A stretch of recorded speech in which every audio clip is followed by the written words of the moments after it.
Well, I guess Donald Trump's done calling Letitia James racist slurs like jigaboo and having his proxies recently call her a fat ass that belongs in jail. Now he needs something from her. He's demanding that she immediately dismiss, vacate, walk away from a $450 million civil fraud judgment that she obtained after proving under oath with sworn testimony and a mountain of evidence that filled a courtroom, she proved to a New York State Supreme Court judge that Donald Trump had been operating a persistently fraudulent business called the Trump Organization for the last 10 years along with his family. But in their writing, in their demand on the letterhead of John Sauer, soon to be your and my Solicitor General of the United States, the 10th Supreme Court Justice, because George Washington's farewell address and Abraham Lincoln's Thanksgiving Day proclamation, for the good of the country and for healing to begin, the people of the state of New York should walk away from a $450 million judgment that's up on appeal. Do you hear that sound? That's the sound of Letitia James' response. I'm going to cover it all. You're on the MeidasTouch Network. I'm Michael Popok. I sit at the intersection of law and politics on a show called Legal AF, on a YouTube channel called Legal AF, and I'm here for it. And so are you, and I appreciate it. Let's dive right into it. We got a letter from John Sauer. I'm going to read to you from parts of it. He was the private criminal lawyer for Donald Trump, reasonably successful appellate advocate, got a couple of those key Supreme Court decisions to go in Donald Trump's way.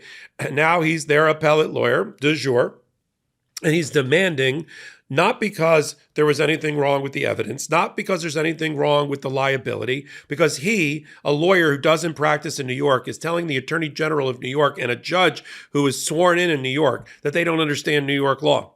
That they don't. I'll tell you who doesn't understand New York law, John Sauer. I've been practicing New York law for 34 years.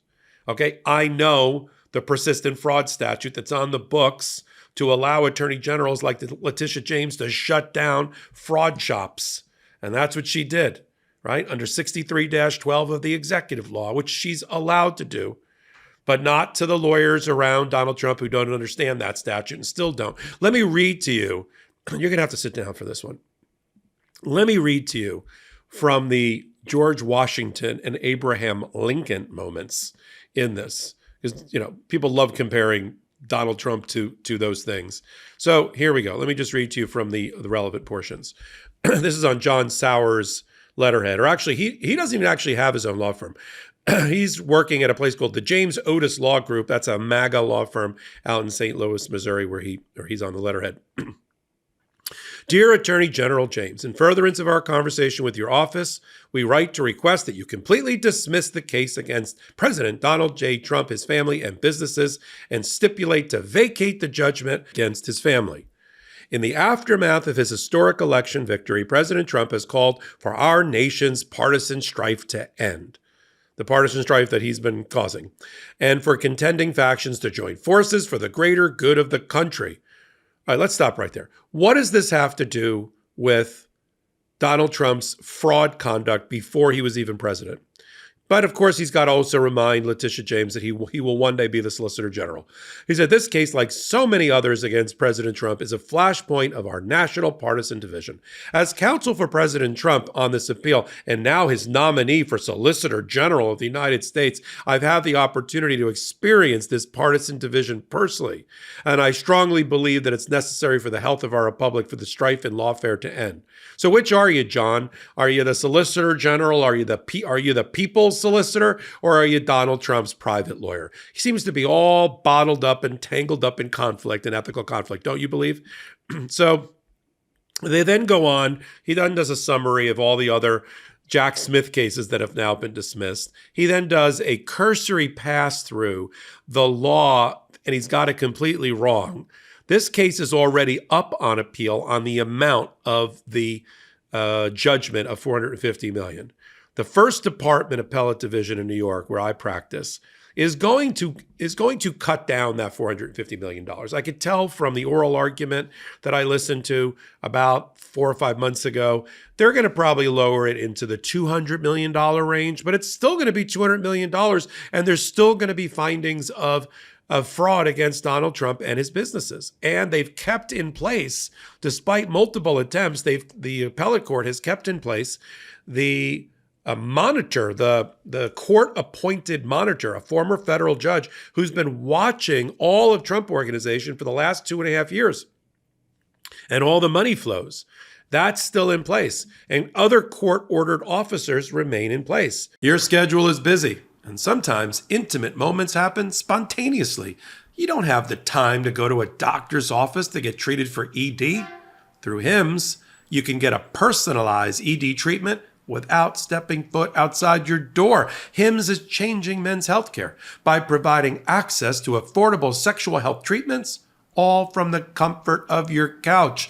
HIMS provides access to a range of doctor-trusted ED treatments, such as chewable hard mints, proven treatments like Viagra and Cialis, or their generics for up to 95% cheaper. The process is simple and 100% online. No uncomfortable doctor's visits.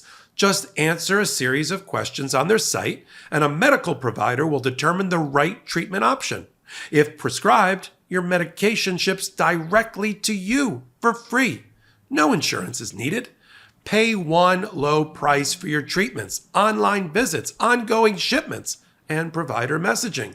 HIMS has hundreds of thousands of trusted subscribers. So if ED is getting you down, it's time you find the option that works for you. Start your free online visit today at hims.com/legalaf. That's HIMS.com/legalaf for your personalized ED treatment options. hims.com/legalaf. The products mentioned are chewable compounded products, which are not approved by or verified for safety or effectiveness by the FDA. Prescriptions require an online consultation with a healthcare provider who will determine if appropriate. Restrictions apply, and see website for details and important safety information. Subscription required. Price varies based on product and subscription plan. So, he then goes on, this is my favorite part, after he gets all of the testimony wrong and all of this is a victimless crime. It's not. Just to remind people what happened here, Donald Trump lied about his personal financial statement. He boosted the number. He cooked the books. He then had his people take those inflated numbers and go borrow more money than he was entitled to because he didn't have enough collateral, so to speak, enough value of his collateral. He was able to get better terms, better interest rates.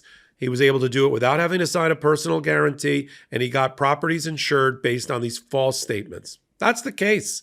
There's no other way around it. And the value, the delta between what the true value of the property was and what he claimed it was, the inflated number, the 2, 3, or 4 times inflated to make himself a 3 or 4 billionaire.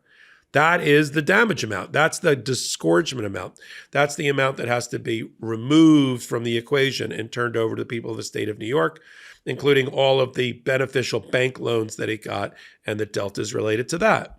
That's the case. John Sauer didn't try the case at all. It was tried by Chris Keiss and Alina Habba.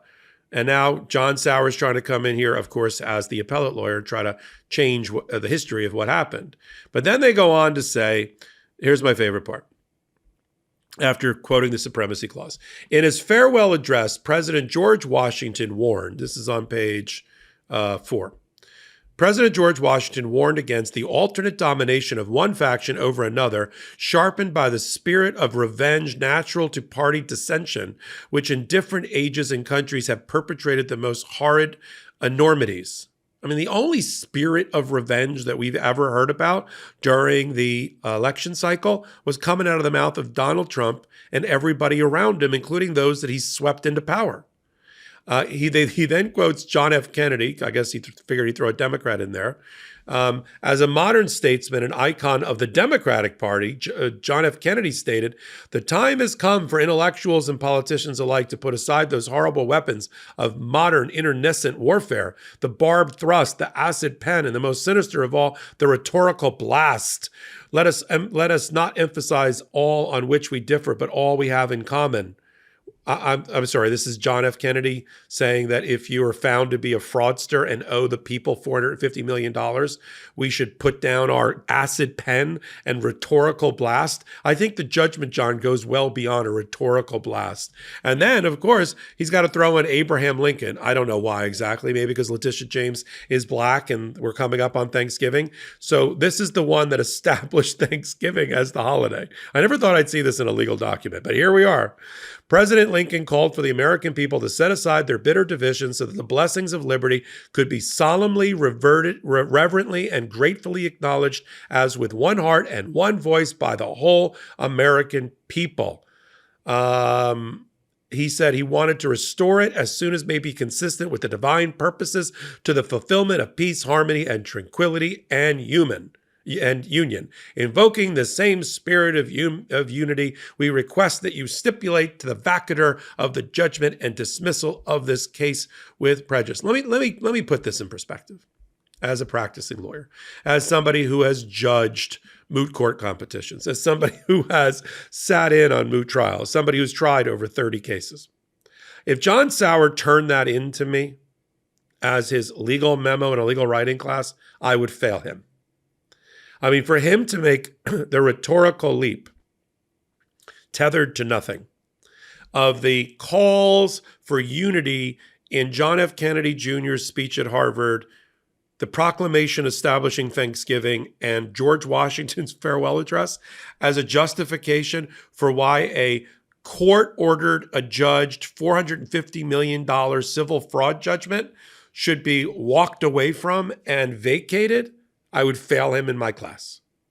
But that's where we're at. It's just, I'm sure that Donald Trump took giddy delight in taking all of his criminal defense lawyers like John Sauer and giving them these highfalutin people's lawyer titles, like in the Department of Justice, Todd Blanche being the Deputy Attorney General, a criminal defense lawyer for Donald Trump, his assistant, a criminal defense lawyer for Donald Trump, John Sauer, a criminal defense lawyer for Donald Trump, now the Solicitor General, the White House counsel. All the lawyers are coming out of this isn't doing the people's business. This is a private law firm, criminal defense firm for Donald Trump that just got kicked upstairs to be the people's lawyers. And you can see the conflict of interest they already have. If I were John Sauer, a member of whatever bar he's a member of, I couldn't even bring myself to write that letter. It's so wrapped up and suffused with ethical conflict and dilemmas. Well, need I remind you that I'm going to be the Solicitor General? Well, that's not the Attorney General of New York's boss. That's the advocate for the position of the United States of America before the United States Supreme Court. Look, Letitia James, then they know it, is going to be serving a valuable role for democracy because she, along with about 5 or 8 other attorney generals around the country from blue states, are going to be frequently litigants against Donald Trump and his wacko policies and executive orders starting on day one. You think the 600 or 700 lawsuits that were filed in the first Trump term was a lot? You're going to see 1,000 now. And they're going to see Letitia James again. So I guess they figured, well, it's just the cost of the ink and the paper. Let's send a letter to her, right? When we're not calling her fat ass. Let me just run this clip from just 2 weeks ago. It was right before the election, where Mike Davis, who was rumored to be a potential pick for Attorney General or Solicitor General or one day on the United States Supreme Court for Donald Trump, had this to say in an interview about this same Letitia James that they just wrote a letter to on behalf of Donald Trump. Let's run the clip. Let me just say this to Big Tish James, the New York Attorney General. I dare you to try to continue your lawfare against President Trump in his second term, because listen here, sweetheart, we're not messing around this time. And we will put your fat ass in prison for conspiracy against rights. And I promise you that. So think long and hard before you want to violate President Trump's constitutional rights or any other American's constitutional rights. It's not going to happen again. We've been warning people on the show, Mike. This isn't the same Trump administration. Stop messing around. Don't rig elections. Don't illegally vote. Don't try the funny business, because we know the team this time and they are not effing around. Now, does that sound like let's unify and unite and let's have a bomb that solves and is a salve on our great national wound and dismiss the judgment? Or does that sound like a vindictive group of grim reapers who want to bring retribution against those that they just vanquished? Is that what you be the judge? Leave me a comment and tell me which Donald Trump should we believe? The one that's asking for the mercy of Letitia James, or the ones that wanted to put her quote unquote fat ass in jail? I'll continue to follow it all right here on MeidasTouch Network and on Legal AF. We sit at the intersection of law and politics. We don't blow smoke or sunshine. And we got a podcast on Wednesdays and Saturdays at 8 p.m. Eastern Time. And they got a brand new YouTube channel in collaboration with the MeidasTouch Network called Legal AF, of course, the YouTube channel. And I'm the curator over there. I'm Michael Popok. So until my next event or contribution, all things Legal AF, I'm Michael Popok, and I am reporting. In collaboration with the MeidasTouch Network, we just launched the Legal AF YouTube channel. Help us build this pro-democracy channel where I'll be curating the top stories at the intersection of law and politics. Go to YouTube now and free subscribe at Legal AF MTN. That's at Legal AF MTN.